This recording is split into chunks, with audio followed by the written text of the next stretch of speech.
예, 전에도 한번 말씀드린 적이 있습니다만 창조하다, create 하고 만든다, make 하고는 전혀 다른 말이라고 제가 말씀을 드렸죠.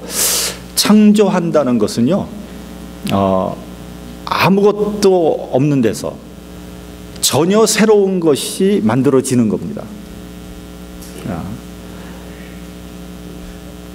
전에는 전혀 없었던 것, 전무후무한 것을 만드는 것, 그것을 창조라고 하죠. 창세기 1장 1절에 태초에 하나님이 천지를 창조하시니라, 바로 이것이 창조입니다. 그러니까 태초에, 그 전에는 아무것도 없었던 거죠. 그런데 하나님께서 천지 만물을 창조하셨다는 겁니다. 그런가 하면은 만든다라는 말은요, 어떤 재료를 가지고 또 다른 것을 만드는 겁니다. 역시 창세기에 여호와 하나님이 흙으로 사람을 지으시고, 여기서 나오는 지으시고라는 말이 영어로 보면 made 혹은 formed 그렇게 되어 있습니다. 흙이란 재료를 가지고 사람을 만든 겁니다. 이제 그런 의미에서 여러분, 창조라는 말을 함부로 쓰면 안 됩니다. 우리는 창조라는 말이 뭐 조금 고급스럽고 조금 더 그 뜻이 더 이렇게 좀 멋있는 것 같아서 뭘 만들고 창조하다 뭐 이렇게 쓰는데, 그것은 완전히 잘못 쓰는 겁니다. 창조하다는 말은 사람이 쓸 수 없는 말입니다. 이건 오직 조물주 하나님만 쓸 수 있는 말이 창조하는 겁니다. 이와 비슷한 말로 발견과 발명, 이 두 가지 단어도 전혀 다른 말이죠. 발견이라는 것은 이미 기존에 있는 거예요. 그것을 찾아내는 것을 발견이라고 합니다. 그러니까 예를 들면 땅속에 보화가 묻혔는데 그 보화를 찾아내는 것, 혹은 밤하늘의 별을 새롭게 발견하는 것, 그것을 발견이다 이렇게 얘기하지 않습니까? 근데 그런 것들이 이미 있었던 거예요. 별이 없는 것을 찾아낸 것이 아니라 이미 있는 것을 찾아내는 것, 그걸 발견이라고 그러죠. 한편 발명이라는 말은 사람이 새로운 것을 만들어내는 겁니다. 전에 없었던 새로운 것을 만들어내는 것이다. 그걸 발명이라고 그러죠. 과연 새로운 것이 있을까? 인간이 만든 새로운 것이 있을까 하는 겁니다. 여러분 어떻게 생각하십니까? 전도서에 보면 해 아래 새로운 것이 없나니 그렇게 돼 있지 않습니까? 뭐 여러분 새로운 거, 예를 들면 제가 일부 예배에서 컴퓨터를 비유를 들었습니다만, 여러분 컴퓨터 새로운 거죠? 컴퓨터는 새로운 거죠. 전에는 없었죠. 근데 과연 그것이 새로운 거냐는 거죠. 저는 새로운 거라고 생각하지 않아요. 왜요? 이미 우리 머리는 컴퓨터이기 때문에. 여러분 우리 머리가 컴퓨터 수백 대가 들어가 있다고 얘기하지 않습니까? 뭐 세탁기 뭐 이런 거 새로운 거라고 얘기할 수 있겠죠? 근데 별로 새로운 거 아니에요. 옛날에 그 빨래판에 막 문지르고 한 거, 뭐 그거 조금 개량한 거지 무슨 새로운 겁니까 그게? 그래서 발명이란 말도 사람들이 쓰기에는 조금 어폐가 있다. 그리고 과연 그 새로운 발명이라는 게 우리 인간들에게 어떤 유익을 주나 하는 겁니다. 저는 아니라고 생각합니다. 그래서 인간의 능력이나 지식이 뭐 대단하다고 이렇게 말을 하는데, 무한한 하나님의 지식에 비교하면 아마 바닷가에 모래알 하나 정도 될까 말까 한 아주 하찮고 일천한 수준인 거죠. 여러분 요즘에 뜨는 학문 중에 하나가 뭐냐면 뇌과학이라는 학문입니다. 그러니까 뇌의 구조와 기능을 연구하는 그런 학문이죠. 여러분 우리의 뇌는 여러 가지 부분으로 나뉘어져 있습니다. 그렇죠? 근데 특별히 대뇌라는 게 있는데, 큰 대뇌라는 게 있는데 그것은 두 가지 부분으로 나뉘어져 있다고 합니다. 우편 대뇌, 좌편 대뇌. 근데 우편 대뇌는 주로 이제 예술이나 뭐 음악이나 또 예능이나 체육 뭐 이런 좀 감성적이고 감각적인 것을 감당하는 부분이라면 좌편 대뇌는 수학이나 뭐 언어 부분이나 과학이나 이런 것을, 그런 논리적이고 분석적인 것을 감당하는 데가 좌편 대뇌라는 거예요. 그러니까 여러분, 공부를 잘하는 사람은 좌편 대뇌가 발달된 사람이죠. 그렇죠? 반면에 뭐 체육이나 예능에 발달된 사람은 우편 대뇌가 발달된 사람인 것이죠. 여러분, 아주 가끔 자폐로 판정이 난 사람이 예능이나 혹은 뭐 미술, 음악 부분에서 천재적인 재능을 발휘하는 사람들이 있다고 합니다. 근데 그건 왜 그러냐면요, 좌편 대뇌가 아주 약화되어 있는 반면에 우편 대뇌가 비정상적으로 발달을 한 겁니다. 그러니까 예능 부분에서 천재적인 재능을 발휘하게 될 수 있는 거죠. 반대로 요즘 부모들은요, 너무 공부를 강조하다 보니까 애들이 이제 좌편 대뇌가 굉장히 발달하는 데 비해서 우편 대뇌가 별로 발달하지 못해서 예능적인 부분, 감성적인 부분이 현저하게 뒤떨어지는 그런 경우들이 발견이 되는 거예요. 그래서 여러분, 뭐 공부를 잘해야 되겠죠. 그러나 공부를 너무 강조하지 마십시오. 그러면 공부는 잘하겠지만 정서적으로 공감 능력이 떨어져서 어울리지 못하는, 이 사회에 어울리지 못하는 사회 부적응자를 만들 수도 있다는 겁니다. 여러분, AI라는 단어를 많이 들어보셨을 겁니다. Artificial Intelligence, 그러니까 인공지능이라고 그러죠. 몇 년 전 AI와 세계 바둑 최강 고수 한국의 이세돌 기사와 대국을 한 거 여러분들 기억하실 겁니다. 그러니까 전문가들이 어떻게 예상을 했냐면 바둑에서만은 아마 AI가 사람을 넘어서지 못할 것이다, 그렇게 예상을 했고요. 이세돌 기사도 5번 대국을 하는데 5번 중에서 전승을 하거나 아니면 4대1 정도로 이길 수 있다, 이렇게 장담을 했습니다. 근데 결과는 우리가 다 알잖아요. AI가 오히려 4대1로 여유 있게 세계 최강의 바둑 기사를 누르고 말았어요. 저는 그 기사를 보면서 한편으로 불안한 마음이 들었습니다. 사람이 AI를 만들었지만 결국 AI가 사람을 지배하게 될 것이다 하는 생각이 들은 겁니다. 그 후에 내노라 하는 세계적인 바둑 기사들이 AI와 바둑 대국을 했는데요, 한 번도 이기질 못했습니다. 한 60여 차례 대국을 했는데 인간들이 전패를 당했어요. 전패. 앞으로 AI와 로봇이 인간의 일자리의 대부분을 빼앗아 버릴 것입니다. 단순 노동에서부터 시작해서 아주 그 최고급 직종인 의사나 변호사에 이르기까지 AI가 더 정확하고 신속하고 유능하게 처리할 것입니다. AI가 전반적으로 보급이 되면요, 의사의 70%가 필요 없다는 거 아닙니까? 지금도 암을 진단하는 데는 의사보다 AI가 더 정확하다는 거예요. 목사도 AI가 할지도 모릅니다. 아마 설교도 AI가 더 잘할지도 모릅니다. 더 잘할 겁니다. 목회도 아마 인간보다 훨씬 더 잘할지도 모릅니다. 여러분, 지금 뉴욕에서는요, 골드만삭스나 메릴 린치 같은 대형 금융회사에서 수백 명, 수천 명의 펀드 매니저들을 해고하고 있다고 합니다. 그거 아세요? 그 사람들은요, 연봉 수십만 달러, 수백만 달러를 받던 사람들인데 아마 다른 직장을 찾아야 될 것 같아요. 왜 그러냐면 펀드를 운영하고 수익을 내는 게 사람보다 AI가 훨씬 더 유능하고 돈을 잘 번다는 거예요. 그러니까 사람을 쓸 필요가 없는 거예요. 그렇죠? AI가 더 잘 버는데 무슨 사람을 쓸 필요가 뭐 있어요? 돈 주고.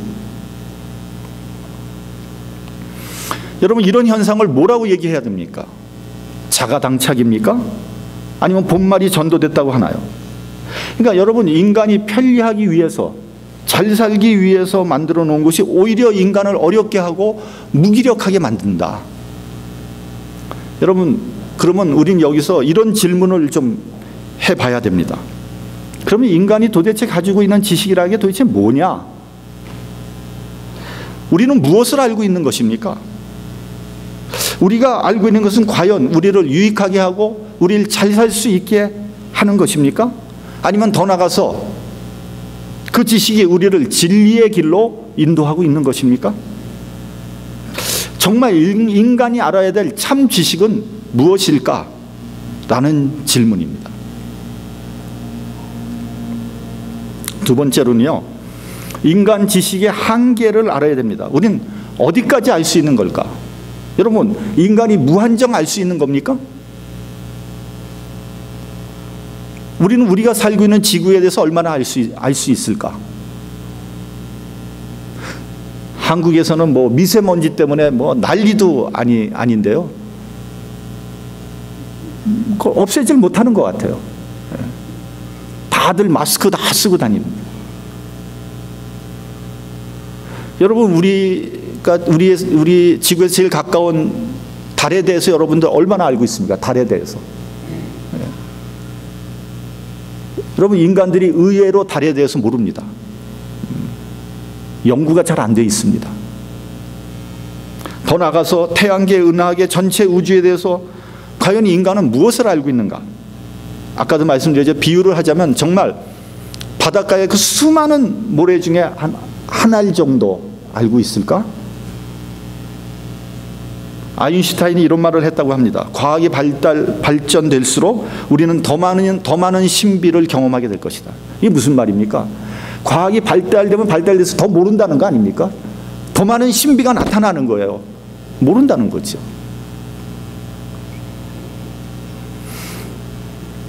셋째로, 우리는 언제까지 알 수 있을까? 인간의 연수가 70이요. 강건하면 80이라 그랬는데, 그러니까 인간에게는 분명한 한계가 있는 겁니다. 그렇죠? 우리 각자에는 분명한 한계가 있어요. 나는 어디까지 알 수 있는 것일까? 언제까지 알 수 있는 것일까? 젊었을 때는 기억력이 아주 좋습니다. 그렇죠? 명석해요. 한번 들은 거 안 잊어버렸습니다. 그런데 나이가 들면 기억력이 현저하게 감퇴하죠. 거기다 건망증이 오죠. 나중에는 디멘차까지 오게 됩니다. 그래서 나이 드신 분들 보면요, 사람 이름을 잘 기억하지 못해요. 이름이 세 글자 아닙니까? 근데 한 글자만 틀리면 그건 괜찮은 거예요. 그건 엑셀런트한 거고, 두 글자 틀려요. 어떤 사람이 이름 얘기, 두 글자 틀리면 그럼 누굴 얘기하는 거야? 이거 도대체 모르잖아요. 어떤 사람은 성도 지 마음대로 막 다 바꿔버립니다. 여러분, 저는요 가끔 신방 가서 기도할 때요, 이름이 생각이 안 나요. 큰일 났어요. 애들 이름 잘 생각이 안 난 거예요.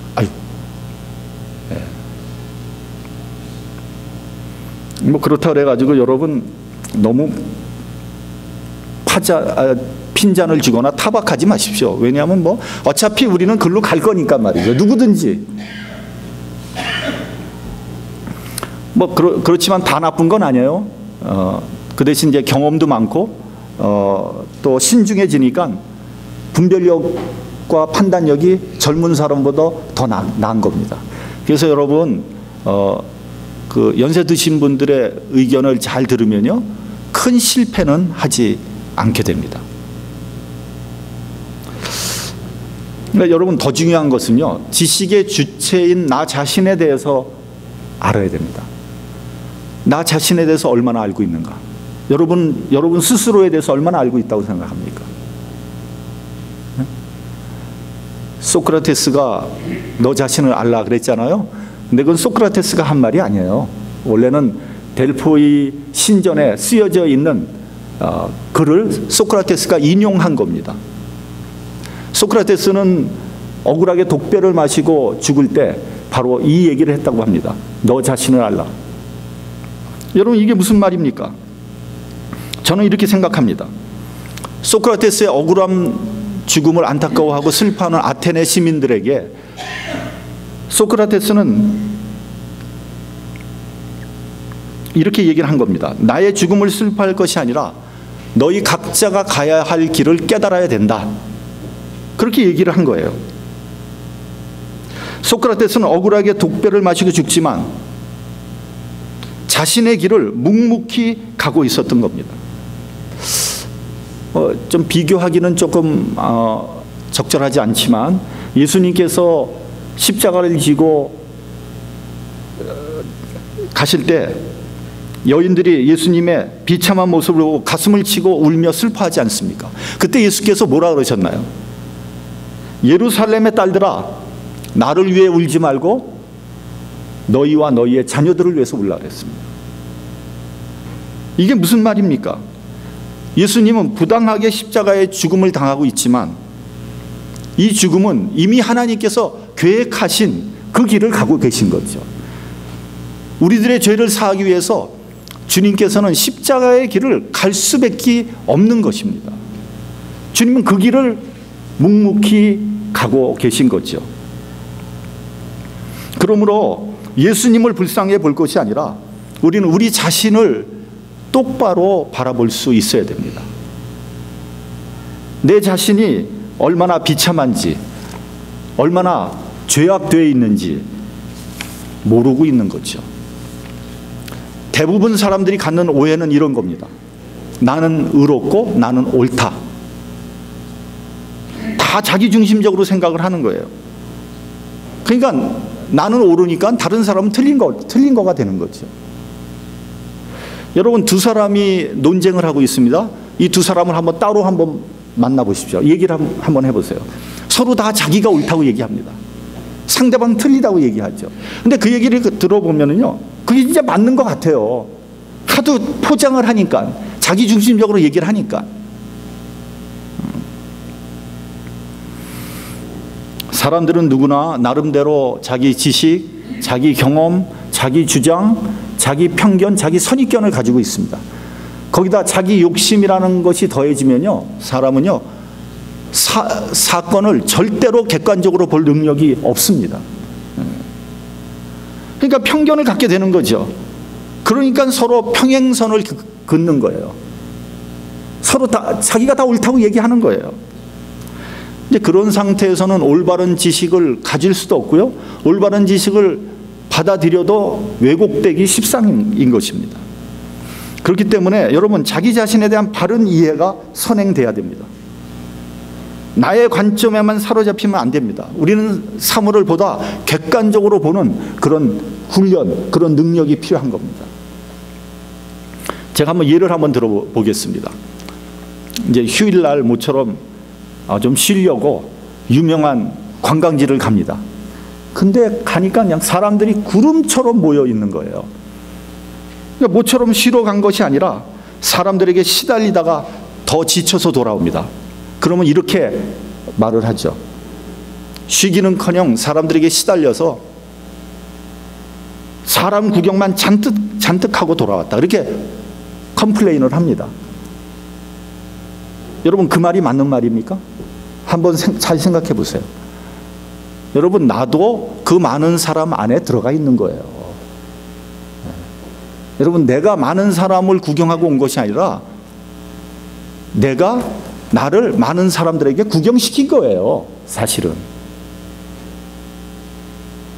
별로 잘나지도 못한 사람이 하루 종일 남에게 구경시키고 남을 피곤하게 만든 거예요. 여러분, 그것이 정확한 인식입니다, 여러분. 근데 우리가 얼마나 잘못된 인식을 가지고 있는가 하는 것을 제가 그냥 말씀을 드리는 거예요. 내 관점에서만 보는 거죠.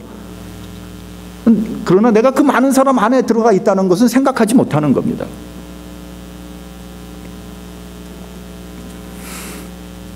여러분, 우리가 이것을 알아야 됩니다. 내가 나를 아는 것보다 먼저 내가 남에게 알려져 있는 거예요.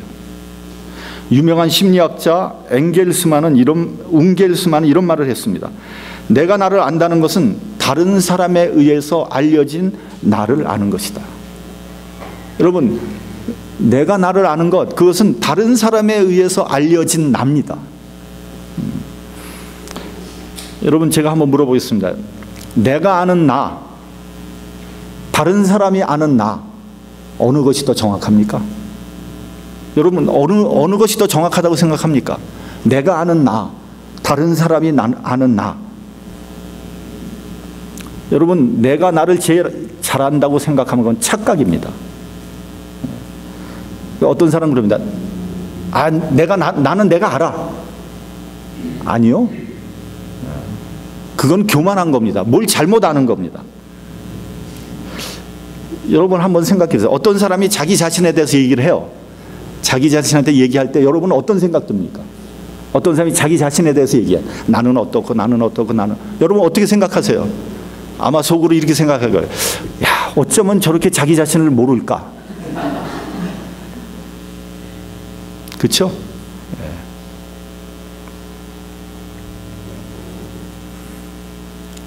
여러분, 다른 사람이 나에 대해서 정확하게 알고요, 더 정확하게 평가하는 겁니다.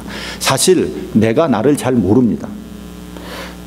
저는 주일날 이제 교회를 가면 이제 양복을 입잖아요. 뭐 주일날 한 번 양복을 저는 입는데, 양복을 입고 거울 앞에 딱 서면요 깜짝 놀래요. 왜 그런지 아세요? 웬 촌사람이 거기 서 있는 거예요. 촌사람이. 왜 그렇게 촌스러운지를 모르겠어요. 저는 제 자신이 스스로 양복 입으면 괜찮다고 생각을 했거든요. 그리고 젊었을 땐 괜찮았어요, 정말. 근데요, 폼이 안 나는 거예요. 되게 촌스러워 보여요. 그러니까 정말 객관적으로 보면은 아니더라고요.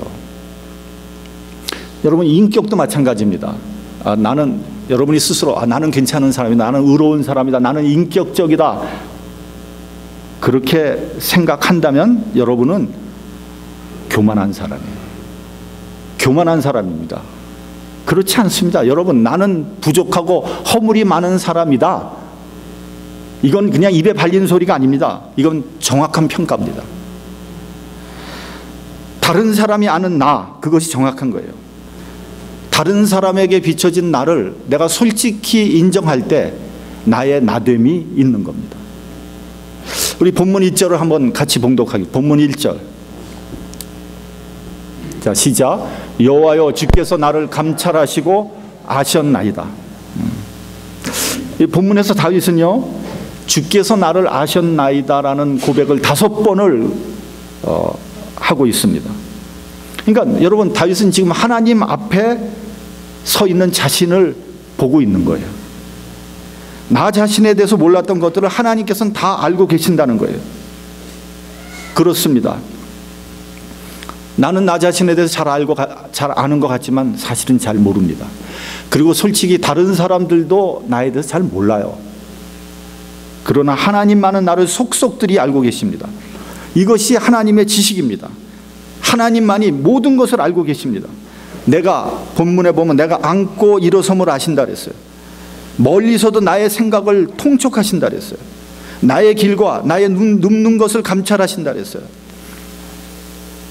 내 혀의 말도 아신다 그랬어요. 나의 생각까지 이미 알고 계십니다. 나의 은밀한 것까지 다 알고 계십니다. 그러므로 여러분, 이 세상에 비밀은 없습니다. 여러분, 비밀이 있다고 생각하십니까? 그렇게 생각하면 어리석은 사람입니다. 여러분, 비밀 없습니다. 처음부터 비밀은 없었습니다. 근데 종종 이럴 때도 있죠.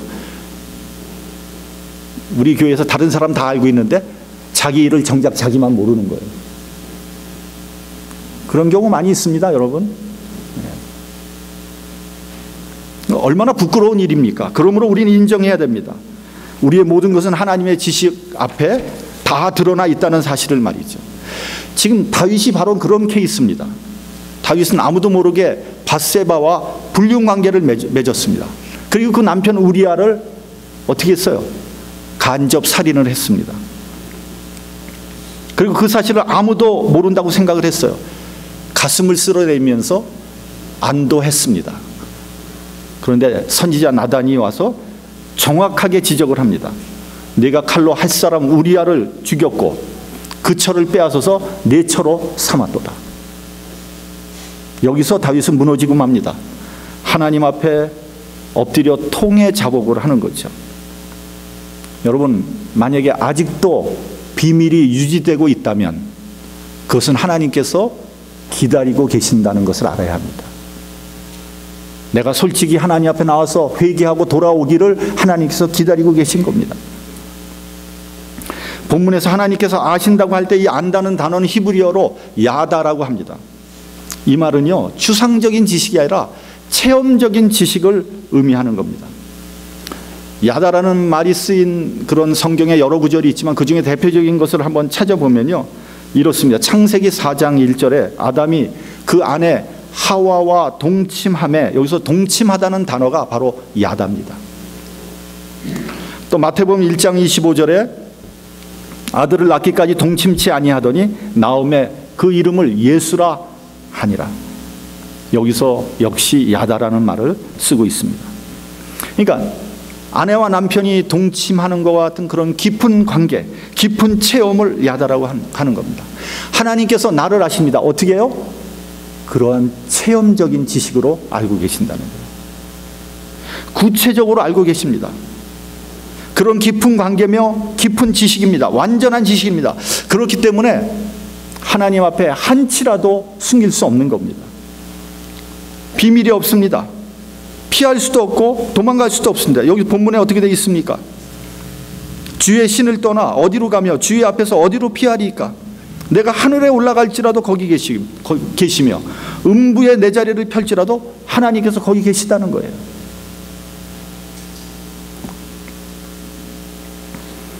여러분, 이렇게 하나님께서 나의 모든 것을 알고 계시다는 것에 대해서 어떻게 생각하십니까?